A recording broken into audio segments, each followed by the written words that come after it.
The first thing Saylor Calloway noticed was the diamond. It caught the New Orleans morning light streaming through floor-to-ceiling windows, throwing fractured rainbows across silk sheets she didn't recognize. 10 carats, at least. Obscene. Vulgar. Currently sitting on her left ring finger like it belonged there. Her second realization arrived with considerably more horror. She was naked. Completely, devastatingly naked in a bed that probably cost more than her entire antique shop back in Savannah. The sheet smelled like bourbon and cedar, and something darker, something masculine that made her pulse trip despite her growing panic. Before we dive into this tale of passion and secrets, tell us where you're watching from. Don't forget to subscribe and turn on the notification bell, because at Tales That Echo, tomorrow's story might just be about you. Saylor sat up too fast. The room spun. Champagne headache, tequila regrets, and fragments of memory hit her in jagged flashes. A masquerade ball. A stranger in a black mask with eyes like obsidian fire. His mouth against her ear, whispering things that made her forget she was supposed to be grieving. Dancing, laughing, his hands on her waist, sliding lower. And then, God, no, a chapel. Elvis impersonators. Her own voice saying, "I do," like she meant it. No. She scrambled from the bed, wrapping a sheet around herself. No, no, no. The penthouse suite stretched around her in cold luxury. Marble floors, abstract art, a view of the French Quarter that screamed money. Her vintage dress from last night hung over a leather chair. Her grandmother's pearls sat coiled on the nightstand beside an official-looking document. Saylor's hands shook as she picked it up. Certificate of marriage. Saylor Marie Calloway and Cade Augustus Remington, united in matrimony at the Chapel of Eternal Bliss, New Orleans, Louisiana. Cade Remington. The name detonated in her skull like a grenade. Cade Remington, hotel magnate, real estate titan, the man Forbes called the coldest heart in the South. His face graced magazine covers with the frequency of movie stars, always unsmiling, always alone, always radiating the kind of dangerous power that made smart women cross the street. She'd married Cade Remington. The bathroom door opened behind her. Saylor spun, clutching the sheet to her chest, and there he was. He stood in the doorway wearing nothing but low-slung gray sweatpants, water still glistening on shoulders that belonged on a Greek statue. Dark hair, darker eyes, a face carved from aristocratic cruelty and softened only by the ghost of stubble along his jaw. He was beautiful the way a hurricane was beautiful, devastating and utterly without mercy. "You're awake." His voice was gravel and smoke, scraping over her nerve endings. "Good." "What did you do to me?" Something flickered in his expression, irritation maybe, or amusement. "I married you, apparently, which was spectacularly stupid for both of us." "I don't remember." "Neither do I, completely." He moved past her to a wet bar, poured whiskey despite the early hour. "I remember your laugh. I remember you calling me sad, and I remember thinking you were the most honest thing I'd touched in years." Saylor's chest tightened. "We need to annul this." "No." The word landed like a slap. "Excuse me?" Cade turned, whiskey in hand, and studied her with eyes that felt like a physical weight. "I need you to stay married to me, Saylor, and I'm prepared to pay handsomely for the privilege." She stared at him, at this stranger, this billionaire, this husband, and she felt the ground shift beneath her feet. She'd come to New Orleans to sell her mother's last antique, to save her family from ruin. She wanted one night to forget her grief, her debt, her brother's mistakes. Instead, she'd married the one man in the South who collected enemies like other men collected cars. But what he would offer her next, that was the part no one saw coming. Saylor dressed quickly in yesterday's clothes, her mind racing faster than her trembling fingers could manage the zipper. The diamond ring wouldn't budge, no matter how hard she twisted. Swollen fingers or fate's cruel joke. When she emerged from the bathroom, Cade was fully dressed in a charcoal suit that probably cost more than her car. He sat behind a glass desk, a folder open before him, looking every inch the ruthless billionaire the tabloids described. "Sit," not a request. "I'd rather stand." His lips curved, not quite a smile. "Stubborn. I remember that about you, too."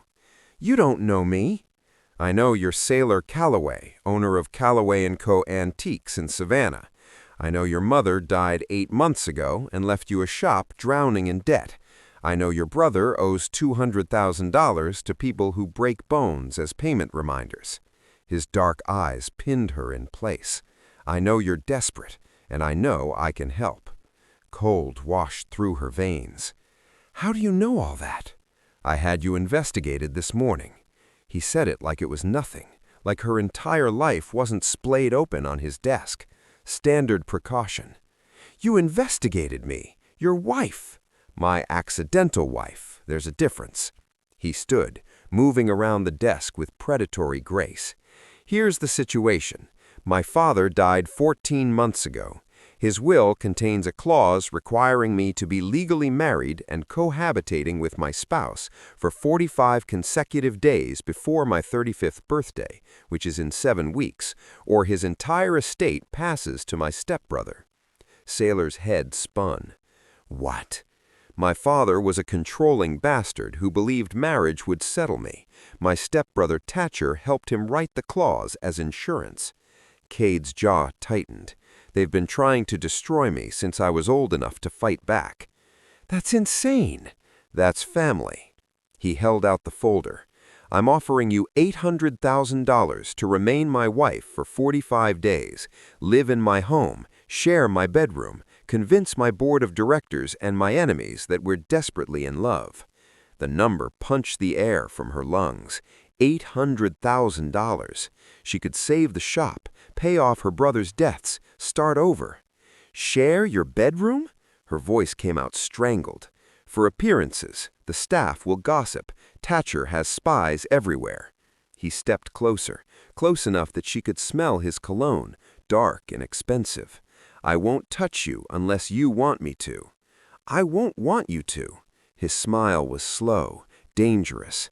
"Careful, Saylor. I don't do nice. I don't do gentle." His gaze dropped to her mouth. "But I'm very, very good at making women forget their own names." Heat flooded her despite everything. She hated her body for responding, hated him for noticing. "Why me? You could marry anyone." "It's too late for that. Thatcher already knows about our wedding. He has informants at every chapel in the city. If I annul this and marry someone else, he'll claim fraud, years of legal battles." Cade's jaw tightened. "You're my only legitimate option." "Lucky me." "Luckier than you know." He reached out, tucked a strand of hair behind her ear. The touch sent electricity crackling down her spine. "Say yes, Saylor. Save your family. Let me save mine." She should refuse, should run, but $800,000 glittered in her mind like the ring on her finger. "I need to think about it." "You have until tonight." He pressed a card into her palm, an address in Charleston. 8 p.m. Bring enough clothes for a month and a half. Their fingers brushed, lightning sparked between them. "And if I say no?" His eyes went cold. "Then we both lose everything." He walked out, leaving her alone with a decision that would change her life forever. Saylor called her brother from the parking lot, hands shaking on the steering wheel. "Saylor!" Griffin's voice was too bright, the way it always got when he was hiding something. "Where the hell have you been? I've been calling. I got married last night." Silence. "What?" "Accidentally. To a billionaire." She laughed, slightly hysterical. "He wants to pay me $800,000 to stay married for 45 days. Griffin was quiet for so long she checked if the call had dropped. Then, "Take the money." "Griffin!" "Saylor, listen to me." His voice went serious, genuinely serious, which terrified her. "The people I owe money to, they're not patient. I've got 2 weeks before they start breaking things. Fingers first, then kneecaps." Her blood ran cold. "Why didn't you tell me?" "Because you've already given up everything for me. Mom's jewelry, your savings. I couldn't ask for more." His breath shuddered.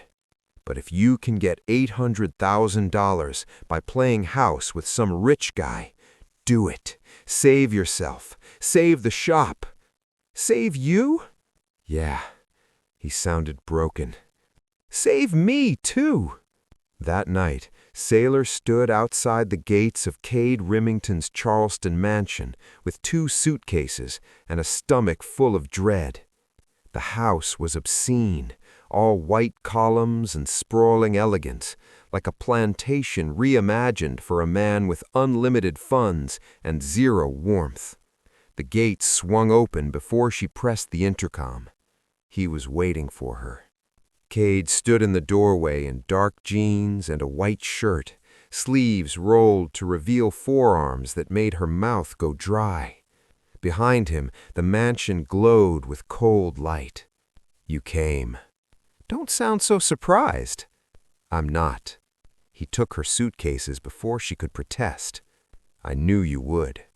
Arrogant! Accurate. He led her through a foyer of marble and crystal, up a floating staircase, to a master suite the size of her entire apartment. The bed dominated the room, king-sized, dressed in slate-gray sheets, absolutely massive. 1 bed. You can't be serious. The housekeeping staff reports to Thatcher's people. If we sleep separately, word gets out within 24 hours. Cade set her suitcases by the closet. Your side is the left. I stay on the right. How gentlemanly. I told you. He turned, and his eyes were black in the low light. I don't do gentle. The air between them crackled. Saylor forced herself to breathe. Where's the contract? They spent an hour with his lawyer, a sharp-faced woman named Petra, who looked at Saylor like she was a particularly ambitious gold digger. Every clause was reviewed, every contingency covered. The payment would transfer upon successful completion of the 45 days. When Saylor signed her name, her hand only trembled once. After Petra left, Saylor changed in the bathroom, cotton shorts, an old t-shirt, armor against whatever came next. When she emerged, Cade was already in bed, shirtless, reading something on his phone. The sight of him, all that bare skin against gray sheets, made her knees weak. She climbed on to the left side of the bed, staying as far from him as possible. "Good night, wife," he said without looking up. "Don't call me that." Now he looked. His eyes traced over her, slow and thorough, and she felt it like a physical touch. "Get some sleep, Saylor. Tomorrow we start convincing the world we're in love." He turned off the light. She lay there in the darkness, hyper-aware of every breath he took. The heat of him radiated across the space between them. She could smell his cologne, cedar and something forbidden. Neither of them slept. And somewhere in the silence, Saylor realized she was in terrible, terrible danger.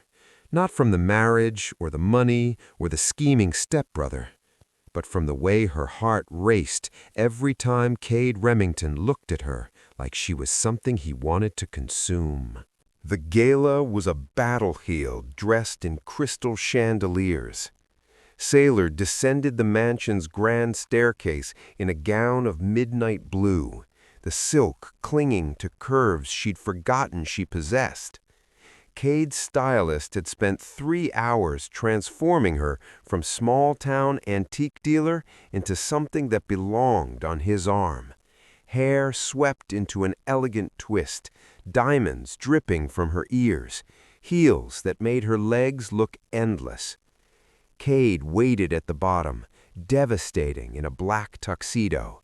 His eyes traveled over her with agonizing slowness, and when they reached her face, something dangerous flickered in their depths. "You'll do. Charming." "I told you, I don't do charming either."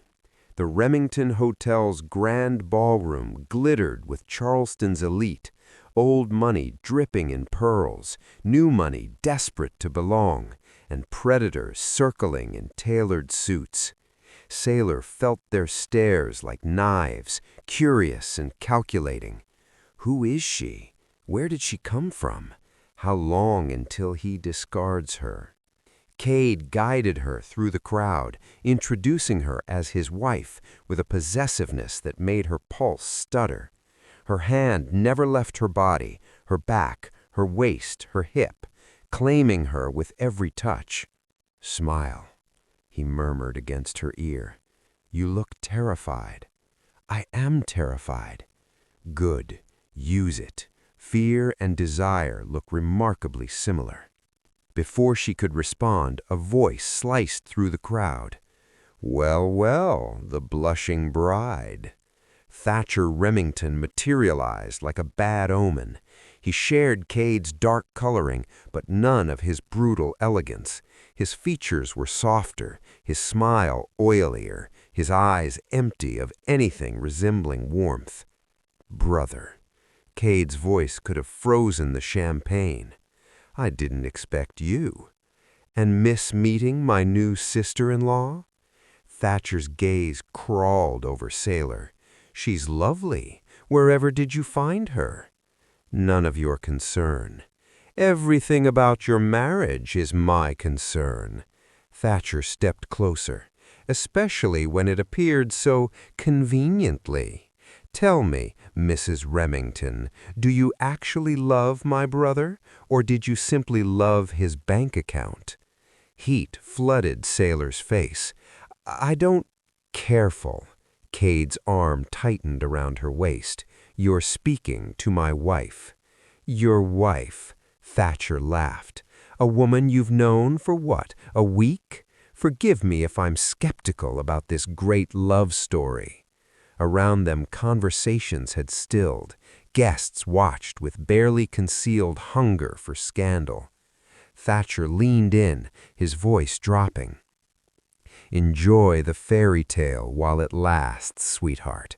My brother destroys everything he touches. Just ask Vivian." Cade grew rigid. Before Saylor could ask who Vivian was, Cade moved. One moment she was standing beside him, the next she was in his lap, pulled onto his thighs in a single fluid motion. Her hands landed on his chest. Her gasp was swallowed by his mouth. He kissed her like a man staking a claim. There was nothing gentle about it. His lips demanded, his tongue conquered, his hand fisted in her hair, while the other splayed across her lower back. She felt herself melt despite everything, her body responding to his with terrifying intensity. A small sound escaped her throat, half protest, half plea. When he finally pulled back, they were both breathing hard. The entire table sat in shocked silence. "Any questions?"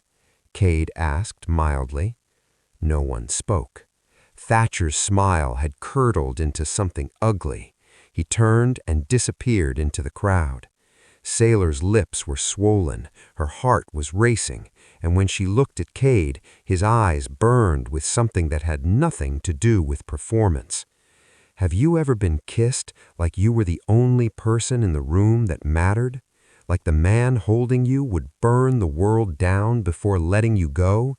Because that's exactly how Saylor felt, and it terrified her more than anything Thatcher could threaten. That night, Saylor couldn't sleep. She lay in the massive bed, listening to Cade's steady breathing, replaying the kiss until her lips tingled with phantom sensation. It had been performance, strategy, nothing more. Then why did he hold you like you were precious? She slipped out of bed at 2 a.m., wandering the mansion's dark hallways in search of water or answers. The house felt different at night, all shadows and silence, its cold beauty transformed into something almost haunted. A light glowed beneath a door she'd never noticed. Saylor pushed it open. The room was covered in photographs, documents, newspaper clippings, red string connecting images like a spider's web of obsession. At the center, a woman's face, stunning, dark-haired, frozen mid-laugh. And beneath her photo, 2 words, Vivian Mercier, murdered. "You shouldn't be in here." Saylor spun. Cade stood in the doorway, shirtless, his expression carved from granite. Who is she? Was. He moved into the room, his body blocking the exit. She was my fiancée, 2 years ago. She died in a boating accident. But you don't think it was an accident? I know it wasn't. His voice cracked. Thatcher killed her. I just can't prove it yet. The pieces clicked together. The hatred between the brothers, the inheritance battle, Thatcher's cruel mention of Vivian at the gala. Why would he kill her? Because she was going to expose him. Cade's hands curled into fists. Vivian discovered Thatcher was embezzling from the company. She had proof. She was going to bring it to the board. His jaw tightened. 2 days before the meeting, her boat exploded on the harbor. Oh, God. Cade. The police ruled it an accident, but I know. Security footage shows someone tampering with her boat the night before, but the image is corrupted. I can see a figure, a distinctive watch on their wrist, but not the face. That's why you need the inheritance, to get access to company records. Thatcher's been covering his tracks for years, but if I control the company, I can audit everything, find proof. His eyes met hers, hollow with grief. Vivian deserves justice. I won't stop until she gets it. Before Saylor could respond, her phone buzzed. A text from an unknown number. Walk away from the marriage or your brother dies. You have 48 hours. Her blood turned to ice. Saylor? Cade was beside her instantly, reading over her shoulder. His face went dark. Thatcher. He knows about Griffin, about the debts. Her hands shook. He'll kill my brother. He's trying to scare you.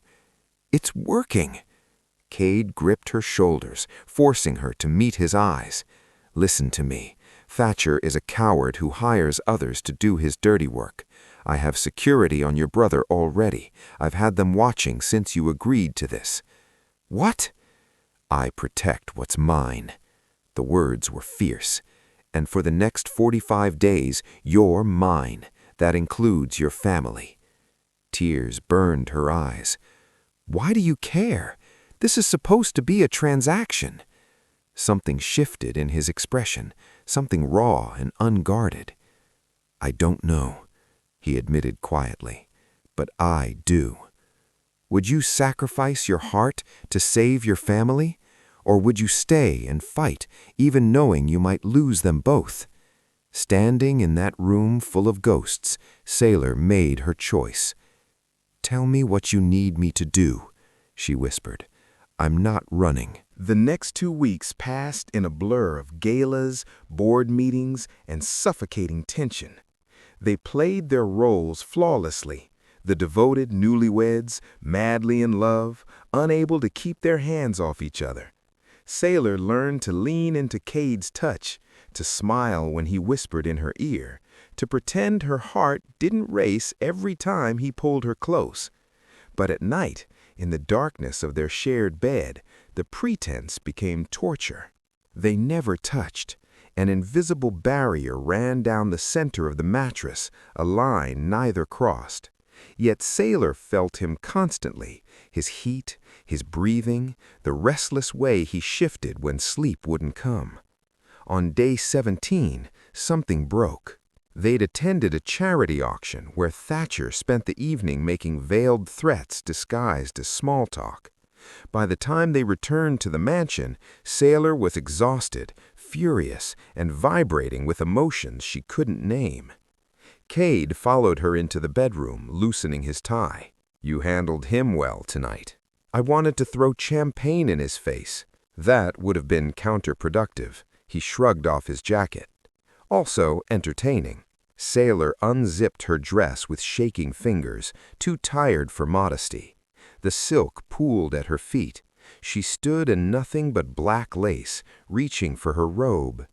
Cade made a sound, low, hungry. She turned. He was frozen mid-motion, tie dangling from his fingers, his eyes locked on her body like she was a revelation he hadn't expected. The careful control he always wore had shattered completely. Saylor. Her name was gravel in his throat. Tell me to look away. I can't. Tell me to leave. I don't want you to. He crossed the room in 3 strides. His hands cupped her face, tilting it up to his. This isn't part of the deal. I don't care. If I touch you, I won't stop. Not until you've forgotten every man before me. His thumb traced her lower lip. Not until you're ruined for anyone else. Then ruin me. He kissed her. Not like the gala, not for performance or possession.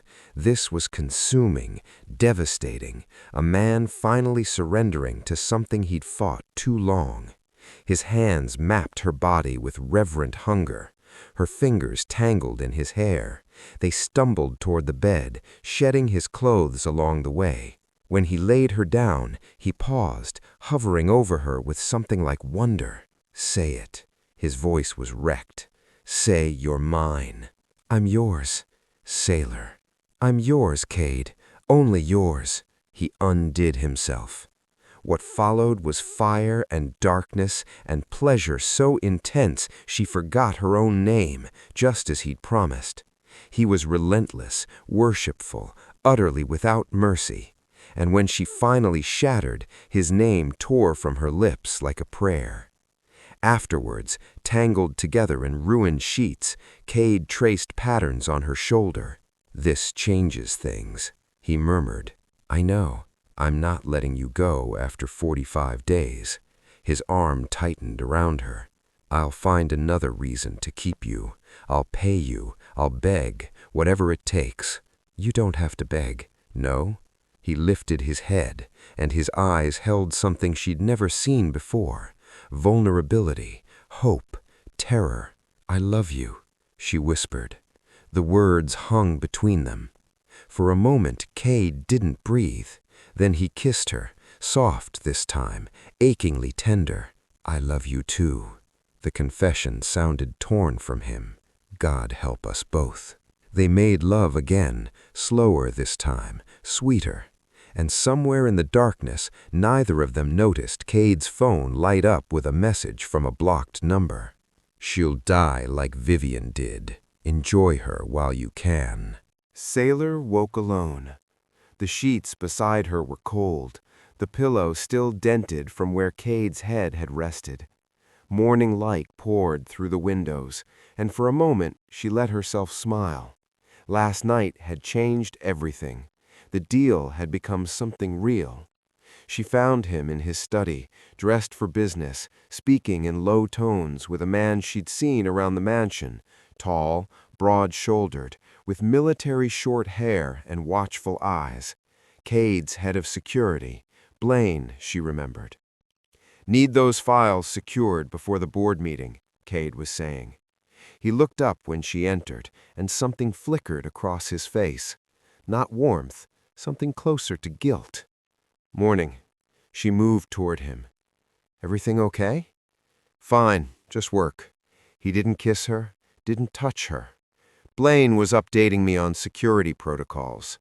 Blaine nodded at her, his expression unreadable. Mrs. Remington. The formality felt wrong after last night's intimacy. Saylor pushed down the unease and noticed a folder on Cade's desk. Thick, worn, familiar somehow. What's that? Cade's hand moved to cover it. Too late. She saw her name on the tab. Calloway, Saylor Marie. Saylor. She grabbed the folder before he could stop her. Inside was her entire life, dissected with clinical precision. Bank statements showing every overdraft, her mother's death certificate, Griffin's gambling debts itemized to the penny, photographs of her apartment, her shop, even her walking down the street in Savannah, time-stamped 3 days before their wedding, before they met. You investigated me before New Orleans? Her voice didn't sound like her own. Before we even spoke? I investigate everyone who gets close to me. It's precaution. You targeted me. The pieces clicked together with sickening clarity. You knew I was desperate. You knew exactly how to make me say yes. Was any of it real? She threw the folder at his chest, papers scattered across the floor. The wedding? The deal? Last night, was that just you making sure your investment stayed compliant? Don't. His voice cracked. Don't reduce what happened to us to that. Why not? You reduced my entire life to a file. Blaine had vanished, leaving them alone in their destruction. Saylor ripped the diamond ring from her finger. It came off easily now, almost eager to leave, and hurled it at Cade's face.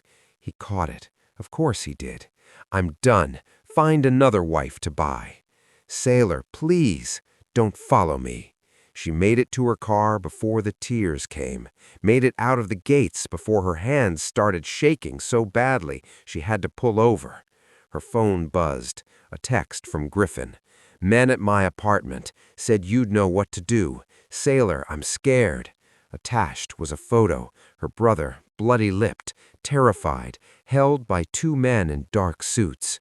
She was still staring at the screen when the black SUV pulled up beside her. The door opened. Thatcher smiled from the back seat. Hello, sister. We need to talk about your husband. Before she could scream, hands grabbed her behind. Darkness. If you've ever trusted someone only to discover they knew your secrets before you shared them, you understand why she ran. Stay with us. Subscribe now, because stories like these, the ones that echo our deepest fears about love and betrayal, deserve to be heard until the very end. Cade found her car abandoned on the roadside within 20 minutes. He stood beside the open door, her phone shattered on the pavement, and felt something inside him die. This was his fault. He'd pushed her away, and now Thatcher had her. Sir? Blaine appeared beside him, phone pressed to his ear. Security footage from the intersection shows a black SUV. Plates traced to a shell company linked to Thatcher's people. Where would he take her? The marina, most likely. He owns a private dock there. The marina, where Vivian had died. Cade's vision went red. Get me there, now. They drove in silence, Cade's mind spiraling through every nightmare scenario. He'd spent 2 years hunting evidence, building walls, trusting no one, and the moment he let someone in, she'd been ripped away. Just like Vivian. His phone buzzed. Unknown number. Hello, brother. Thatcher's voice dripped with satisfaction. Missing something? If you touch her, you'll what? Kill me? Laughter. Come to the marina, alone, or I'll send her back to you in pieces. The line went dead. Cade turned to Blaine. Change of plans. I'm going alone. Sir, that's suicide. If Thatcher sees security, he'll kill her. Cade's hands shook. Stay back. Monitor from a distance. If I'm not out in 30 minutes, call the police. Blaine's expression flickered, something Cade was too desperate to analyze. Understood. The marina was deserted at midnight. All dark water and creaking boats. Cade walked the dock towards Thatcher's yacht, his heartbeat louder than his footsteps. Saylor stood on the deck, hands bound, a gun pressed to her temple. But the man holding the gun wasn't Thatcher. It was Blaine. Cade. Blaine's voice was eerily calm. I was hoping you'd come alone. The world tilted. Blaine. Cade couldn't process what he was seeing. What? He's been working with Thatcher for years, Saylor said, her voice steady despite the terror in her eyes. He killed Vivian. Shut up. Blaine pressed the gun harder against her skull. Is that true? Cade felt like he was drowning. You killed her? She was going to ruin everything. Blaine's mask cracked, revealing something twisted beneath. Thatcher promised me a cut of the inheritance if I handled the problems. Vivian was a problem. Now your little wife is too. I trusted you. The words scraped Cade's throat raw. For 15 years. And I loved you." The confession exploded from Blaine like a wound. "I've loved you since we were 20 years old, and you never saw me. Not once. Vivian, now her, everyone but me." Saylor's eyes met Cade's across the distance. "I'm sorry," her gaze said. "I love you. Let her go." Cade begged. "Please, take me instead." "No." Blaine's finger tightened on the trigger. "She has to die. Then maybe you'll finally understand." Saylor moved. She threw her weight backward, slamming her skull into Blaine's nose. The gun went off, wild, missing, and they crashed to the deck. Saylor rolled, bound hands clawing for anything, found a flare gun strapped to the railing. Blaine lunged. She fired. The flare struck his shoulder, sending him screaming over the yacht's edge into the black water. Cade was there in seconds, cutting her bonds, pulling her against him so tightly she couldn't breathe. "I'm sorry," he was shaking. "I'm so sorry. I should have known." "Later." Saylor gripped his face. "Where's Thatcher?" "Right here." They turned. Thatcher stood at the dock's edge, flanked by 2 security guards, his smile triumphant. "Well, that was dramatic." He clapped slowly. "But it doesn't change anything. Blaine was useful, but he was always expendable, just like your little baker." "It's over, Thatcher."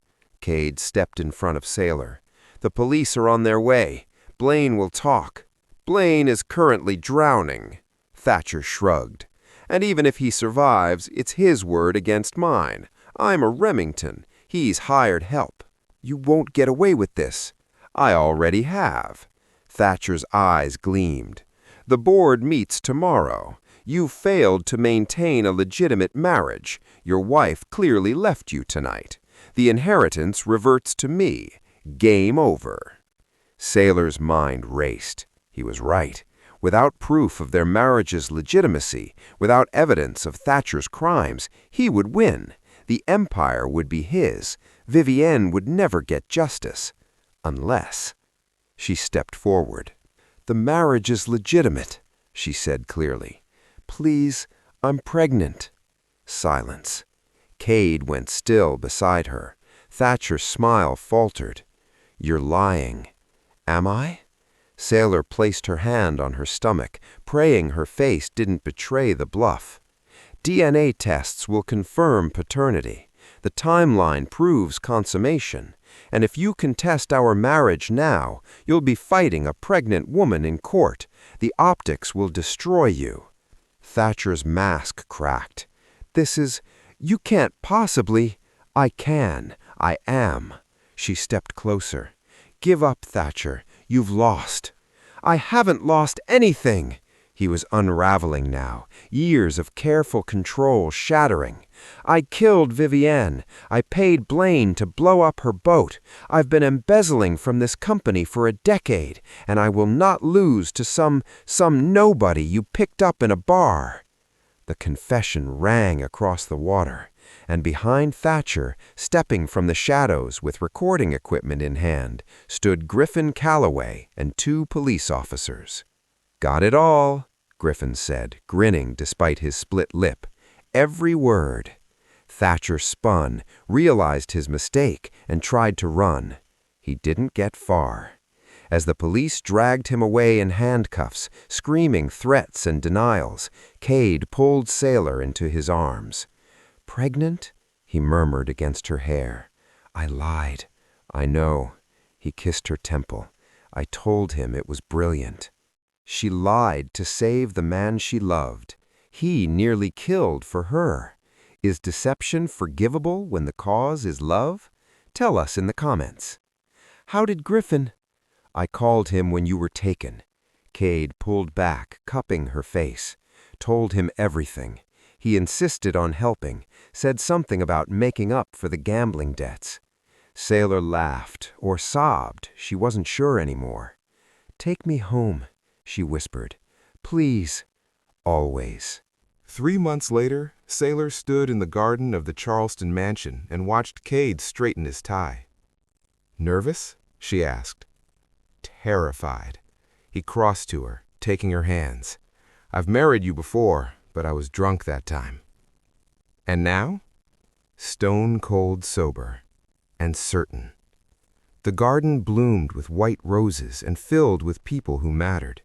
Griffin sat in the front row, 6 months sober, running the Savannah shop. No Remingtons attended. Thatcher was serving 25 years. The empire belonged to Cade now. They'd written their own vows. "Saylor," his voice cracked. "I spent years building walls. Then you crashed into my life with tequila courage and a laugh that made me forget how to breathe. You saw me, not the money, not the name, just me." He squeezed her hands. "I don't deserve you, but I'll spend forever trying to." Tears slipped down her cheeks. "Cade, you're infuriating, overprotective, and you still burn coffee." Laughter rippled through guests. "But you fight for the people you love. You fought for Vivienne. You fought for me. Now let me fight beside you. Forever." "Forever." The officiant smiled. "I pronounce you husband and wife. Again." He kissed her like the world was beginning. That night, Saylor found him on the balcony. "I have something." She placed a pregnancy test in his palm, 2 pink lines. He went still. "Remember when I bluffed Thatcher?" Her voice trembled. "It wasn't entirely a bluff." "We're having a baby?" "We're having a baby." He lifted her, spinning until she was dizzy, then kissed her with devastating tenderness. 7 months later, they welcomed a daughter with Saylor's blonde hair and Cade's dark eyes. They named her Vivienne. In a prison 300 miles away, Thatcher received a photograph, the family glowing with joy. On the back, Saylor's handwriting. "You lose. We win. Always." He crumpled it. It appeared the next morning, taped to his wall by a guard. "Beautiful family," the guard said. "Must be nice." Thatcher said nothing. There was nothing left. Have you ever loved someone who saw you at your worst and chose to stay? If this story moved you, leave a comment. And if you're new here, welcome to Tales That Echo. Tomorrow's story might just be about you.